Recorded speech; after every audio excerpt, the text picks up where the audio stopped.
आज का हमारा टॉपिक है relation and functions.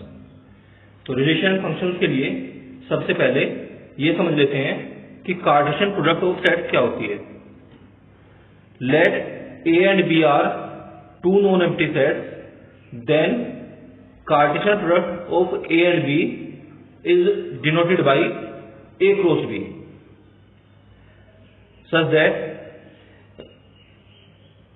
AB is ordered pair where A belongs to A and B belongs to B। तो दो नॉन एम्प्टी सेट की कार्टेशियन प्रोडक्ट को हम ऑर्डर्ड पेयर की फॉर्म में रिप्रेजेंट करते हैं, जहां पर फर्स्ट एलिमेंट फर्स्ट सेट से आता है, सेकंड एलिमेंट सेकंड सेट से आता है। ऑर्डर्ड पेयर इसलिए बोलते हैं इसको क्योंकि जो ऑर्डर होता है एलिमेंट्स का वो फिक्स होता है, उसको हम चेंज नहीं कर सकते। यानी फर्स्ट एलिमेंट जो है फर्स्ट सेट से आएगा तो सेकंड एलिमेंट सेकंड सेट से आएगा। अब इसका एक एग्जांपल समझ लेते हैं। Let A and B are two given set, A में 1 2 3 एलिमेंट है और बी में 1 और 5 एलिमेंट है।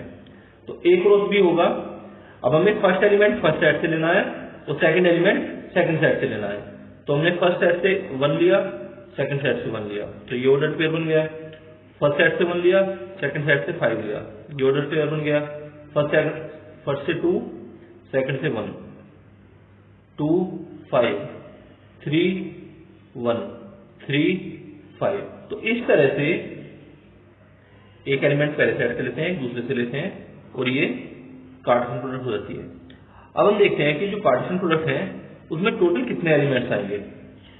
तो let number of elements in A is equal to m and number of elements in set B is equal to n, then total number of elements in A cross B is equal to mn।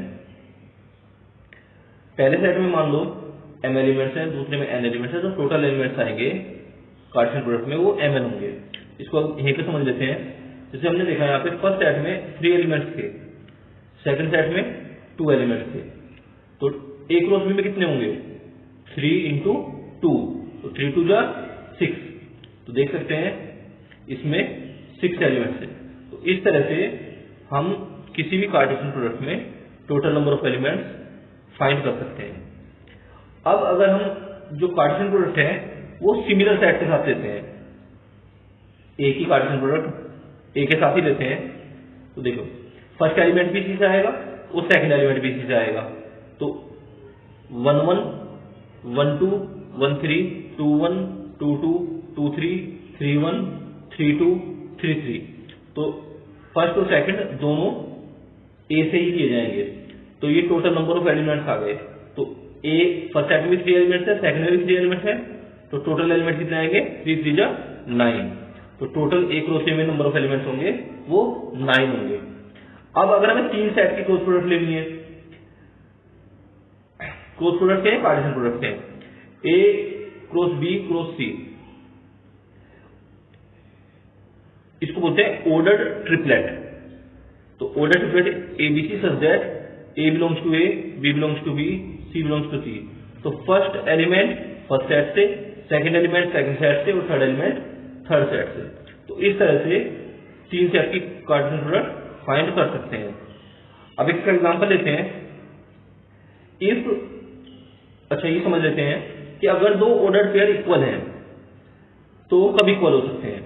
मान लीजिए एक ordered pair A B है, एक ordered pair C D है, दोनों equal given है, तो ये सभी इक्वल हो सकते हैं जब फर्स्ट एलिमेंट के इक्वल होगा और सेकंड एलिमेंट के इक्वल होगा। तो A equals to C and B equals to D, तो तभी दो ऑर्डर पेयर इक्वल हो सकते हैं। अब इसका एग्जांपल समझते हैं। हमें गिवन है इफ a + 3b - 5 एक ऑर्डर पेयर गिवन है, एक order pair a - b + 4 a + 2b given है, दोनों इक्वल हैं।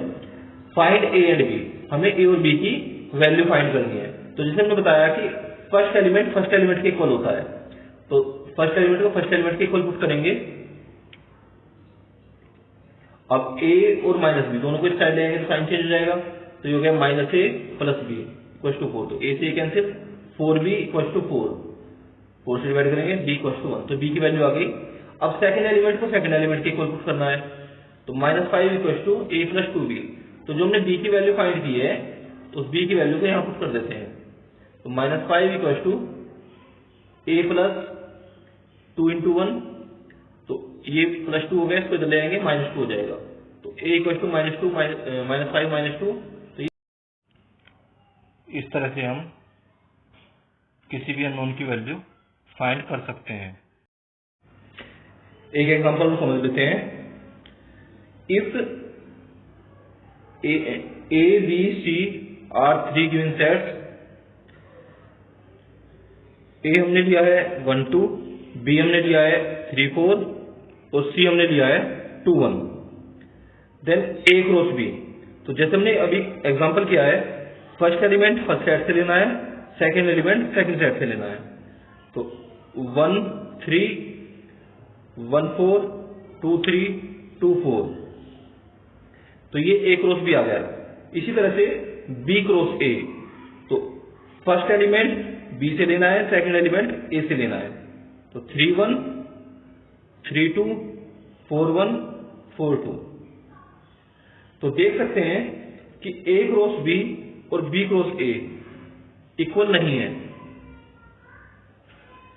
a क्रॉस c फाइंड करते हैं इसी तरह से, और c क्रॉस a फाइंड कर सकते हैं। तो a क्रॉस c और c क्रॉस a दोनों इक्वल सेट हैं। तो इस तरह से हम कार्टेशियन प्रोडक्ट के क्वेश्चन कर सकते हैं। अगर वीडियो आपको पसंद आया तो वीडियो को लाइक और शेयर करें और हमारे चैनल को सब्सक्राइब करें। Thank you.